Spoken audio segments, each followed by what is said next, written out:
battery projects that are worth hundreds of millions. The battery technology itself is moving very fast. There's probably very few things you could do worse than that in planning a battery project. BESS design is not a piece of cake. Here's why you need to get more sophisticated with your BESS planning.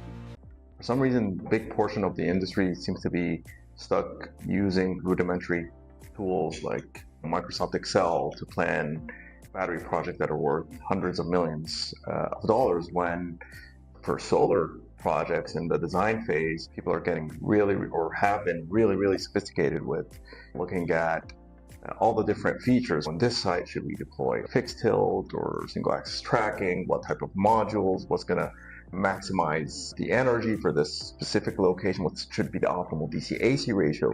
But when it comes to batteries, which are much more expensive, if you just look on a unit PV module versus same power unit battery module, they're just absolutely much more expensive, and not just deserve, but improved analytics will result in much more savings for developers and a much more economical project. Another thing that, using still the solar analogy, is quite a difference is when you actually look at the different types of PV panels, right? Monocrystalline, polycrystalline, and others.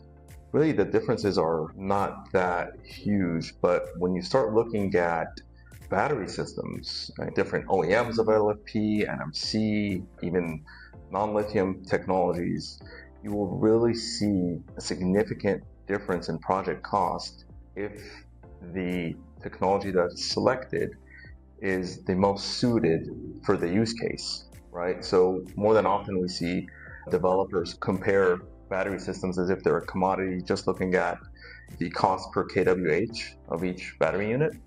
There's probably very few things you could do worse than that in planning a battery project, because it just makes a huge difference whether or not your battery system is well suited for the application it is planned for. And I'll just give a brief example. So for example, if your use case involves a high level of self-discharge, or in other words, if your use case involves storing the energy, not doing anything with your battery for a long period of time, let's just say 6 hours in a day, you're going to do that. You're just going to charge and hold tight. Then you're probably not going to be well served by a technology that has high self-discharge.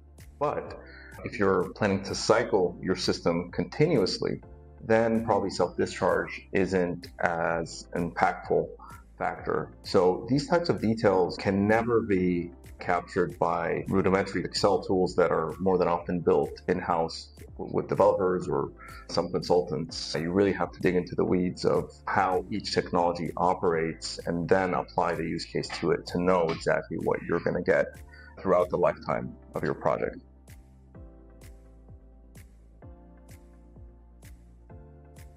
Decommissioning or replenishment of battery cells is not an easy task. You have to plan ahead.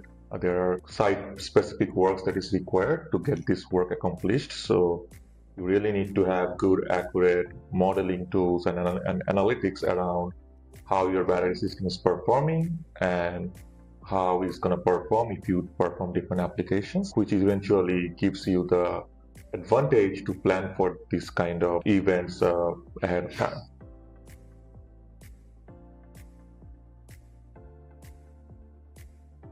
So one of the key roles that data analytics and modeling plays here, as you all know, the battery technology itself is moving very fast, and we're always getting new and better technologies which has different characteristics. And the decommissioning plan and the replenishment schedule, all this is going to vary depending on exactly what type of products you are using and what type of products you will have available to you when it's time for you to do replenishment. So there is a lot of planning that goes into it, and the selection of that product and the schedule for your decommissioning or replenishment is going to be very much dependent on you predicting the degradation and performance of your systems long term, so that you can better plan ahead of time and select the right technologies that you need.